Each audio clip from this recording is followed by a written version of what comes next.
How much new technological development is needed for U.S. businesses to reach net zero emissions by 2050? And what does Wells Fargo's new climate plan entail? Welcome to the Climate Recap from the Beckisphere Climate Corner, your go-to place for international and U.S.-based climate news. I'm Becky Hogue, a science writer.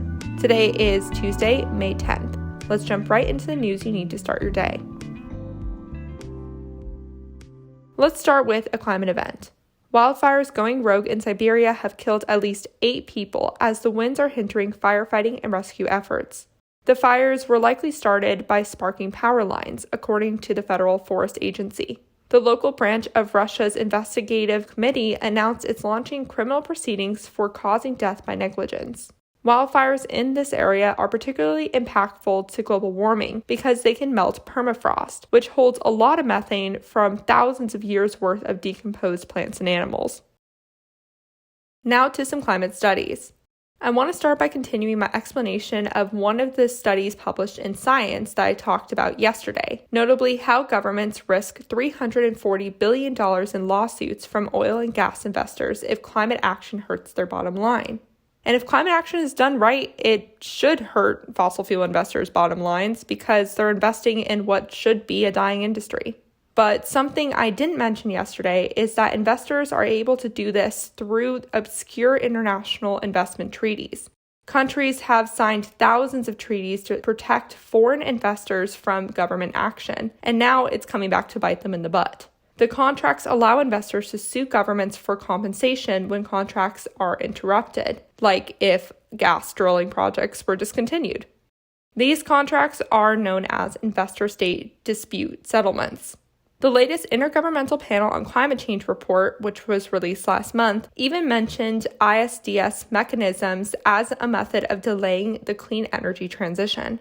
By the end of 2021, at least 231 of these cases had already been filed by fossil fuel companies suing a government. A third ruled in favor of the fossil fuel company, and a third was settled, which is not a good track record for companies looking to move away from fossil fuel production.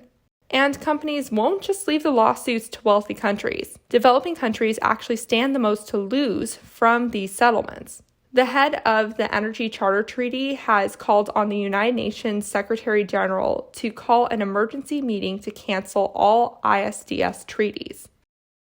Meanwhile, a study published in the journal Earth's Future found that 80% of the world's croplands are likely to experience worsening water scarcity by 2050.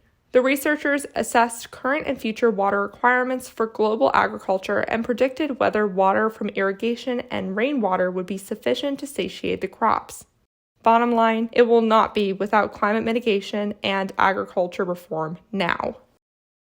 Now on to some climate victories.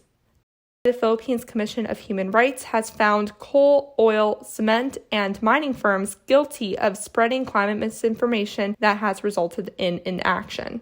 This is the result of a 7-year inquiry requested by victims of Typhoon Haiyan and local NGOs. It concludes that the world's 47 most polluting companies are morally and legally liable for the impacts of the climate crisis.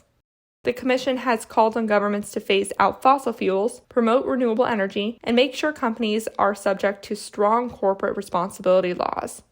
Experts say this long-awaited report could help fuel a new round of climate lawsuits against these polluting industries.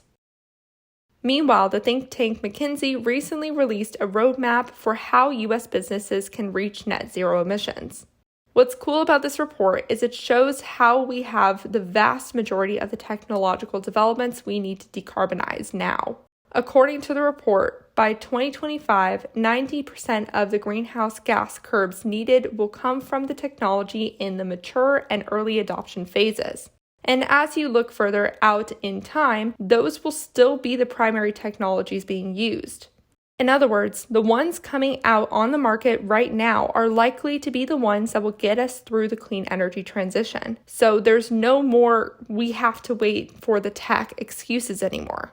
The report offers a scenario that halves U.S. emissions by 2030 to reach net zero by 2050. It will cost about $27 trillion to keep warming at 1.5 degrees Celsius above pre-industrial levels, which is the goal we should reach to avoid the majority of climate catastrophes. Wells Fargo & Co. announced new emissions targets to line up with Net Zero Banking Alliance goals. The Net Zero Banking Alliance was founded during the last United Nations Climate Conference, COP26 in November, to get financial institutions to stop financing fossil fuels. One of Wells Fargo's new goals is to reduce absolute emissions by companies it lends to by 26% by 2030 from 2019 levels. It also pledges to reduce its portfolio's emissions intensity by 60% by 2030. These goals line up similarly with Citigroup's emissions plans. Both companies plan to reach net zero emissions in all emissions scopes, meaning direct and indirect emissions, by 2050. Wells Fargo is the third largest fossil fuel funding bank in the world, providing $272 billion to fossil fuel projects between 2016 and 2021. They've made emissions reductions claims before, so we'll have to keep an eye on their fossil fuel spending to see if they actually change their habits. And the Department of Energy proposed an update to its energy efficiency standards for water heaters for the first time in 2 decades. These updates, it argues, could save businesses $140 million a year in operating costs and eliminate certain inefficient natural gas-consuming water heaters from the market. The new standards would also reduce 37 coal-fired power plants' worth of emissions between 2026 and 2055.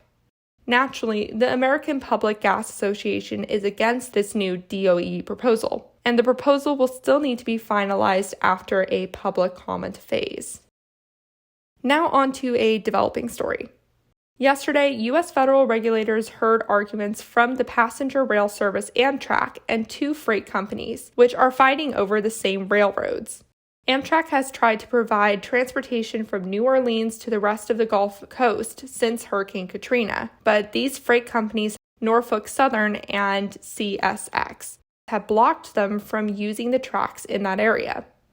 How federal regulators respond to this could determine whether this country chooses to prioritize public transportation. President Biden has been a long supporter of public transportation, allocating $66 billion in the infrastructure bill to go to Amtrak. But if the service gets blocked in favor of transporting stuff, it could make expanding public transportation in this country nothing more than a pipe dream. So I'll keep you posted. Okay, let's look at some climate fails. A new report by the Changing Markets Foundation accuses current sustainability claims in the global fashion industry of being nothing more than greenwashing, which is when groups claim they're sustainable when they're not. The fashion industry is responsible for 2 to 8% of global greenhouse gas emissions. The report finds voluntary efforts to reduce fashion's footprint have actually led to more pollution. Basically, most of the claims involve reducing plastic from things like hangers, bags, and other packaging, rather than focusing on how much of the garment is made of plastic. One problem is that many of the sustainability certification programs are funded by fashion companies themselves, so they can basically pay their way to a sustainable certification.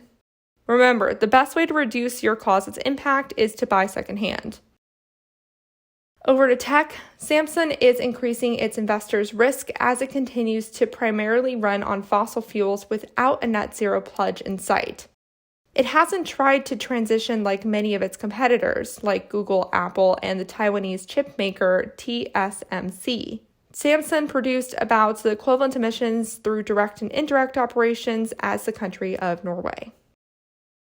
Now to Brazil, where the deforestation problem in this part of the Amazon rainforest continues to get more dire. Deforestation hit a new record in April, which saw nearly double the amount of tree cover removed than April 2021, the previous record holder for that month. April is the third record holder month this year, with January and February also holding deforestation records. The area is being deforested for many reasons, a big one being big agriculture. The most recent deforestation has been tied to new highways being constructed to increase operations. Deforestation in Brazil has drastically increased under the country's current leadership, President Bolsonaro. The country will hold general elections in October, so that will be a big election for the climate. The Amazon rainforest is a vital ecosystem to maintaining a stable planet capable of maintaining human life. And that was your climate news for Tuesday, May 10th. If you like the work I do, please follow this podcast, give it a 5-star rating, leave a review, and consider checking out the Beckisphere Climate Corner YouTube channel. Remember to talk about the climate crisis every single day and to support your local news organizations. Bye for now.